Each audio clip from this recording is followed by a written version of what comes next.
Hey guys, welcome back. I hope you are having an amazing day. Let's get right into the stories. The first one is an entitled people story. I was so excited when I found the perfect rental house. It had everything I wanted: a nice big yard, a killer entertainment system, and best of all, a private pool out back. The landlord seemed cool at first. She was an older lady named Karen who lived a few blocks away. We signed the lease agreement and I moved in the following week. At first, everything was great. I had a few friends over to barbecue and swim during the day on weekends. But Karen started complaining that we were being too noisy.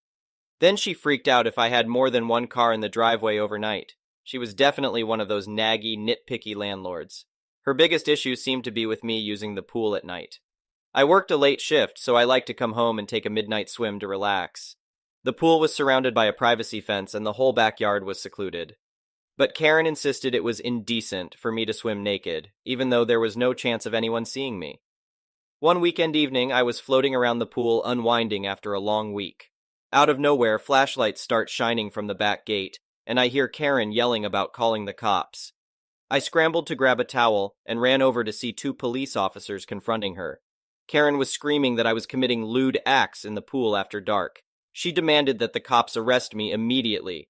I explained that I was simply swimming nude in a private fenced-in pool. The cops kind of chuckled and told Karen it wasn't illegal, but she refused to let it go. Karen insisted they inspect the pool area to look for evidence. At this point, I was getting annoyed with her ridiculous behavior. I told the officers they were not allowed to search my backyard without a warrant. That set Karen off even more. She started shouting about evicting me and saying I was destroying the morals of the neighborhood. The cops had enough and warned Karen to leave me alone, or she could be charged with harassment. As the officers turned to leave, Karen tried to get in my face, calling me trash and threatening to make my life hell. Without thinking, I put up my hands to block her and gave her a shove away from me. The police saw the whole thing go down. They immediately cuffed Karen, saying I was defending myself after she assaulted me. Karen caused such a scene that a bunch of neighbors came out to watch her get carted off by the cops. She was yelling about suing me as they put her in the squad car. I found out later that she spent the night in jail and got cited for disorderly conduct. Over the next few weeks, Karen constantly sent me angry letters threatening eviction. She would show up pounding on my door at all hours while I was trying to sleep. Her harassment was so out of control, I finally talked to a lawyer and took her to court for a restraining order. The judge reviewed the facts and granted a 2-year order for Karen to stay 100 yards away from me and my residence. She also sent the eviction notices back, nullifying them since I didn't break any lease terms. It felt awesome seeing Karen's face when even the law sided against her. With the court stuff handled, I thought I was finally rid of dealing with Karen. But then I got a notice in the mail that her house was going into foreclosure auction. A light bulb went off in my head for the perfect revenge plot. I talked to my bank and real estate agent to get pre-approved for a loan. I watched the auction closely and put in the winning bid once it was low enough.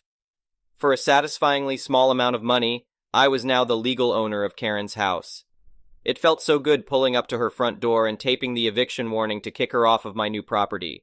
Karen's look of shock when she saw me was priceless. She called me a sleazy scumbag and said I must have rigged the auction. Nope, sorry Karen, I just used the free market to get your house fair and square. The cherry on top was using my new garage to store all the pool toys and lawn equipment that drove her crazy when I was renting. Every time Karen came by to pick up more of her stuff, I made sure to be out there in my swim trunks washing my new car. There was nothing she could do anymore except watch me enjoying the same kind of backyard fun that she tried so hard to ruin. I even hosted an epic nude pool party once she finished moving out, although I did install some new privacy fencing first. In the end, Karen's crazy crusade totally backfired. If she just chilled out and left me alone in the first place, none of this would have happened. I almost want to thank her for the fun revenge plot that landed me a sweet new house. But I'm just happy to relax in the pool in peace without that nosy landlord hassling me ever again. The next one is a pro-revenge story. My former boss was, simply put, an absolute jerk. He was the type of person who could be so condescending while acting as if he was doing you a favor. His condescending attitude was sometimes downright abusive, and he seemed to have a particular problem with all of the female employees, acting as if they were dumb and needed assistance with every step. He loved to scream at people regardless of how minor their mistake was, if there even was one. He was a slave driver and expected everyone to sacrifice their own personal lives for their job. The thing that sparked this revenge was him telling me to miss my older sister's birthday to come into work on a day that I had already booked off. No one liked him, my colleagues in the department, around 10 or so, and I couldn't stand him being here anymore. So we followed the protocol. All of us compiled the evidence we had of him not sticking to booked-off holiday schedules, using inappropriate and sometimes abusive language, and put it all in one Google Doc. This was step 1. Step 2 was getting a cherry on top. We did this by getting him to have one of his screaming tantrums at one of us. We wanted this to be as damning as possible, and the youngest and smallest girl among us volunteered to be the bait. She intentionally made a beginner's mistake in her paperwork, something bound to get her yelled at, and the idiot took the bait. You see, he liked to do his scoldings in front of all of us to prove a point or rule by fear, as he called it. This gave us the perfect opportunity to film it from behind our desks and add it to the Google Doc. Now you see, in our company, there's this really poorly made email system. You can send an email to an entire department, and I mean entire, as long as you have its name and the manager's name. But the thing about this was that all of this information was completely and freely given to employees. This means that a person could send whatever email they want to the entire company, including the CEO. So one morning at 10 a.m., to ensure that as many people would be working as possible, we made a burner email and sent the Google Doc through an email to everyone in the company. It took a little while as there were many departments to get through, but we got there in the end. We gave the email the subject, boss's name, vital information, branch name, department name. Of course, our boss received the email as well, and you could basically hear the commotion from his office, as people all over the company were contacting him to ask what the hell this was about. HR conducted a light investigation into him and took heavy disciplinary action. As far as I know, he wasn't directly fired, but instead he resigned. And a month after that, we never saw him again, and he was replaced by a new guy who was also a jerk, but just less of one. His expressions during the whole ordeal helped me sleep at night. The next one is a petty revenge story. Title: The Teenage Odyssey. Our tale begins in my teen years about 11 years ago. It was summer, and my parents wanted to go on vacation. Me, being a 16-year-old with a gaming addiction and a strong desire for independence, offered to house and dog sit, while they and my sister went on vacation. Some important background information is probably needed here, so people don't misunderstand. I'm from a safer and more secure place than the US.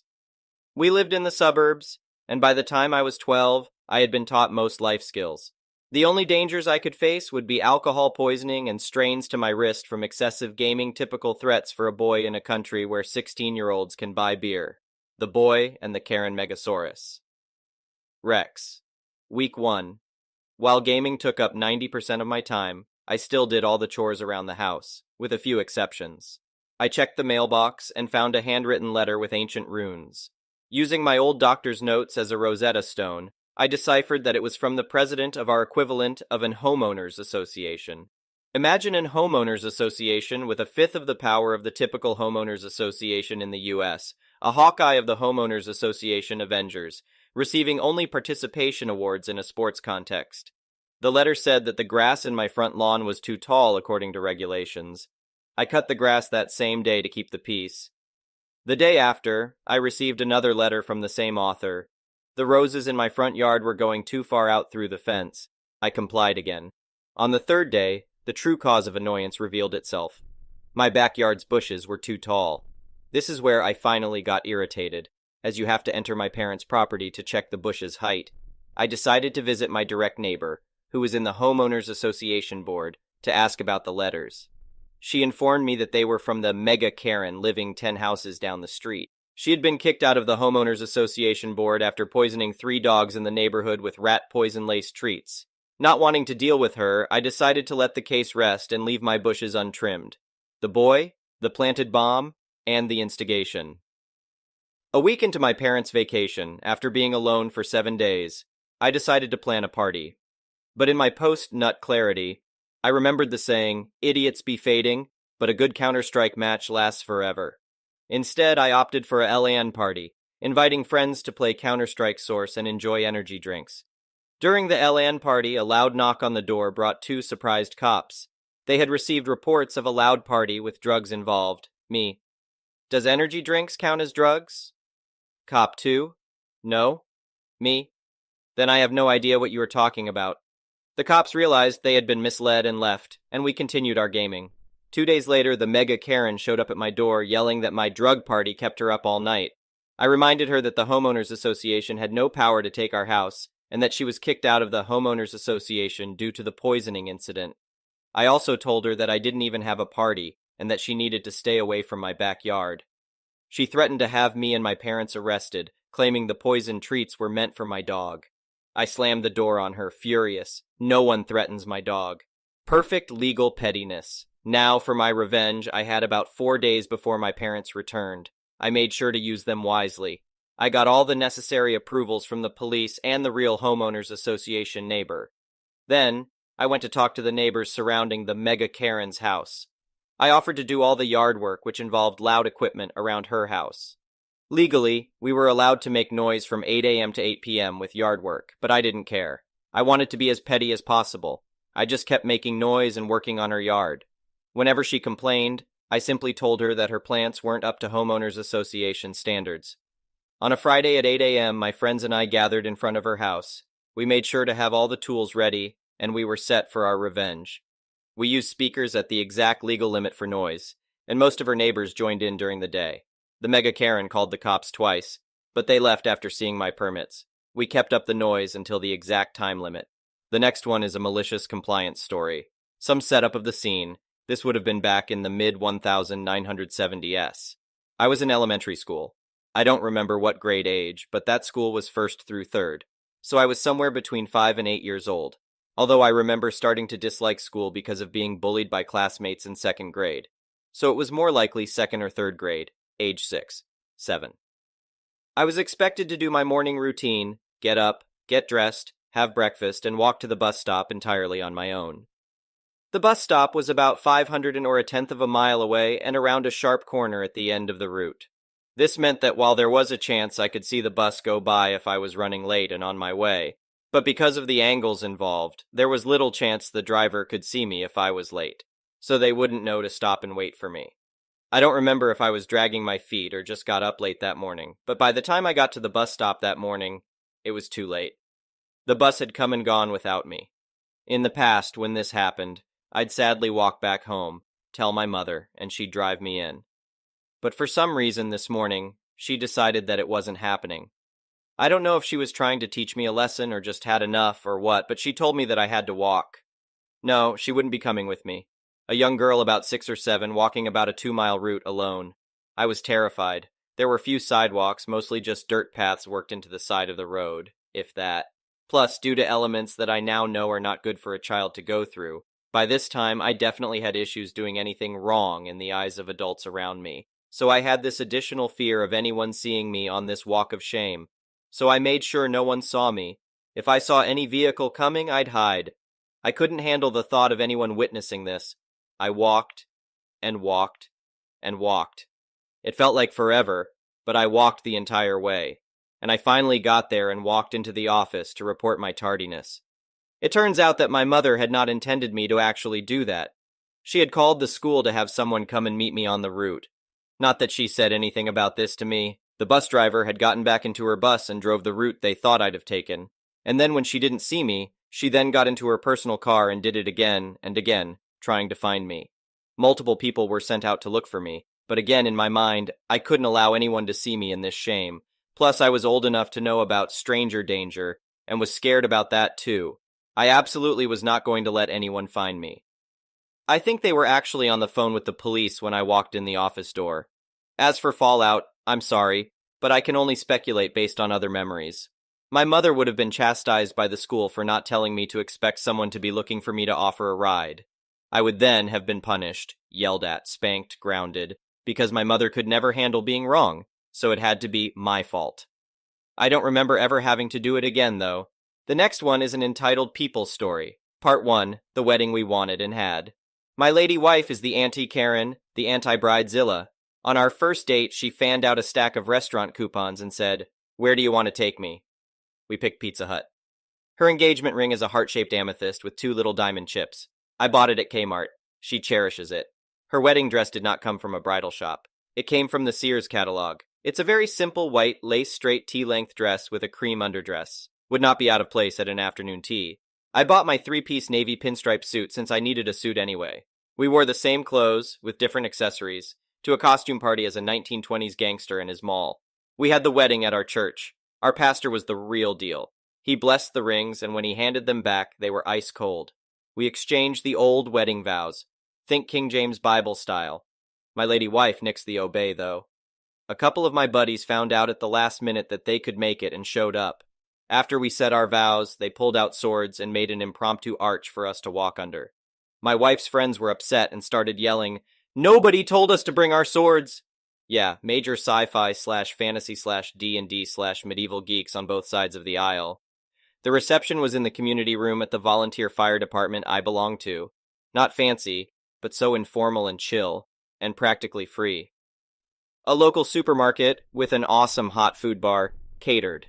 Everybody had so much fun. My boss's boss, a good friend, gorgeous blonde, showed up in her little black dress and appropriately flirted with my buddies. I don't think anybody will forget the pillow mint fight that broke out. A few of my wife's older relatives seemed sort of confused at the antics at first, but ended up having a blast. My father-in-law had set a rough budget for the wedding in his head. My lady wife came in way under that, so he gave us the difference in cash at the reception. He was already paying for the honeymoon as his wedding present to us. The honeymoon was within a day's drive and was a huge deal for what we got.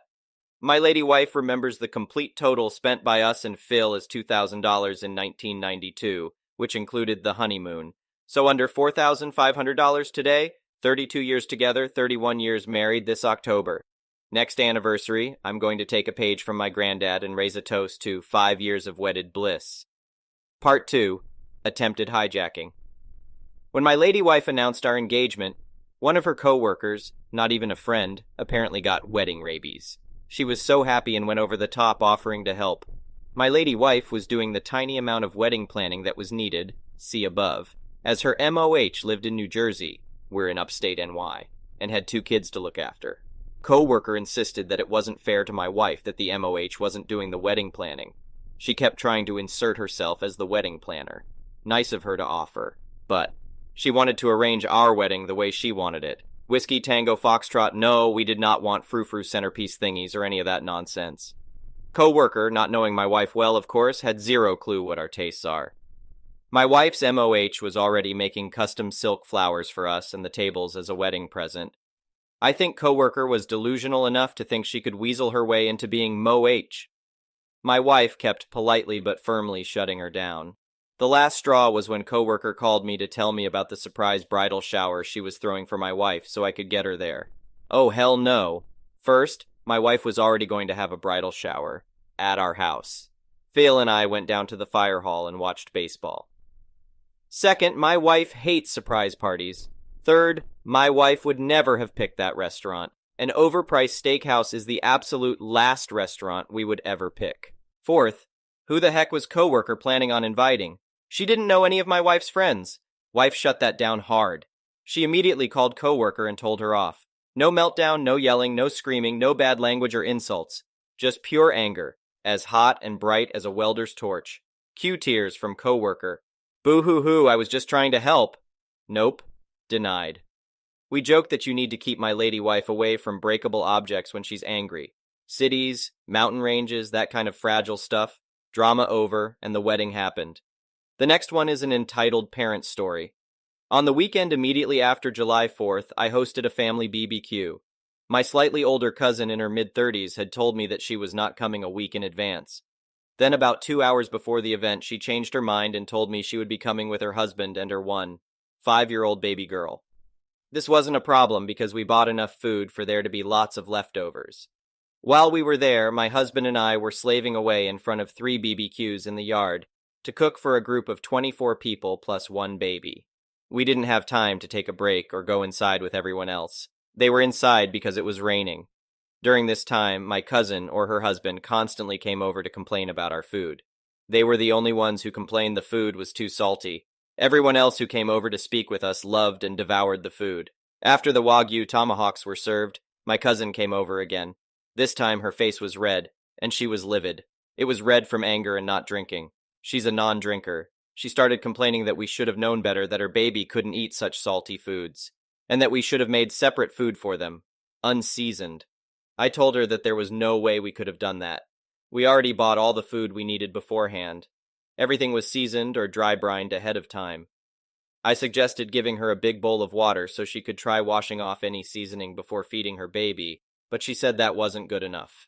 That's when her husband showed up and suggested that I go to the butcher and buy another tomahawk and come back. That way their daughter could also have some unseasoned. My husband said no. We weren't wasting time, gas, and money on a 1-5-year-old. Even if we did, she obviously would not have been able to finish an entire steak. I just don't understand what changed. She was never like this before she had her kid. Now she expects the world to revolve around her kid. Is this something that involuntarily happens to a large percentage of new parents? Thank you for watching. I would really appreciate it if you could like the video and subscribe to our channel if you haven't already.